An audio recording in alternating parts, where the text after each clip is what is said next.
Kumusta kayong dalawa? Thank you for being part of our anniversary celebration. Thank you. Thank you, Tito Boy. Thank you for having us. Wow, you know.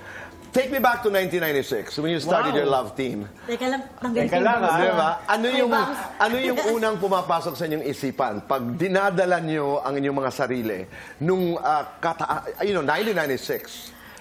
Aso't pusa. Yun ang naiisip ko. Dahil, Kakulitan. Jolens, Kasi parang ngayon ko na-realize, napaka-petty ng mga pinagtatampuhan ko sa mamang ito. Parang katulad? Ganun. Halimbawa yung parang meron akong, yung parang biglang may mga times na hindi niya ako kakausapin, may mga ganun siya. Hindi niya alam, iniisip ko lang naman siya. Kung anong pagka ganyan, inaaway mo na. Oo, kasi parang sabi ko, di ba tayo magka-partner dito, tapos hindi mo na ako lagi sinasamahan. Oh, tama nga naman. Ikaw, pag binabalikan yung 1996, anong pumapasok? pananakit niya sa akin. Talaga? Sandali, umabot ba sa ano? Hindi. Joke lang pa. Mga kakulitan. Ganito, Kakulitan. like what Jolina said, yung parang away namin, asot pusa. Oo, mga bata talaga. Bata talaga. Pinakamasaya.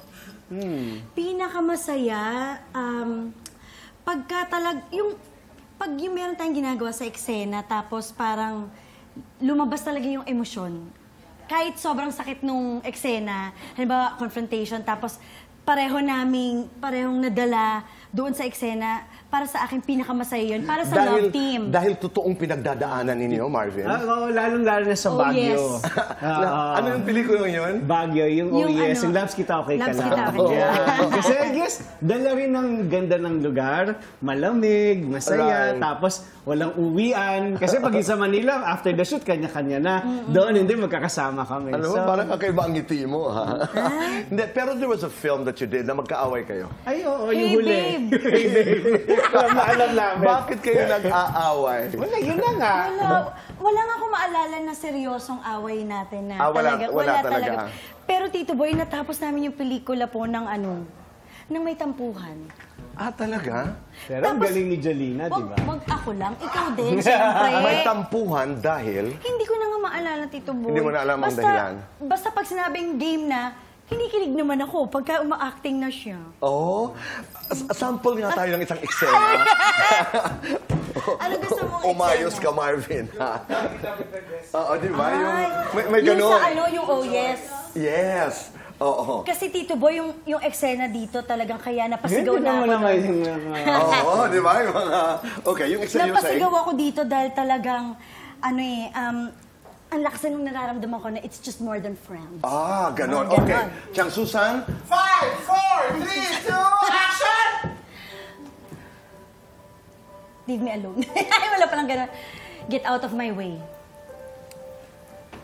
Babe. Uy, walang ganyan. Ay! Hindi, babe, yan. Ano ka Siyempre, ba? ibahin naman natin ng konti. I said get out of my way. Babe! Oh, yes, Gabe. Hindi pa pala. Ikaw pa pala. Babe, kausapin Uy, mo wala na pa. ako. Tito Boy, walang ganito. Ito, Babe! Babe, di ka na. Tito Boy, parang hindi na... Oo, parang naiiba, no? Parang naiiba Parang walang dito. dalawang anak at... Oo, parang... Babe! Kunyari nga kayo.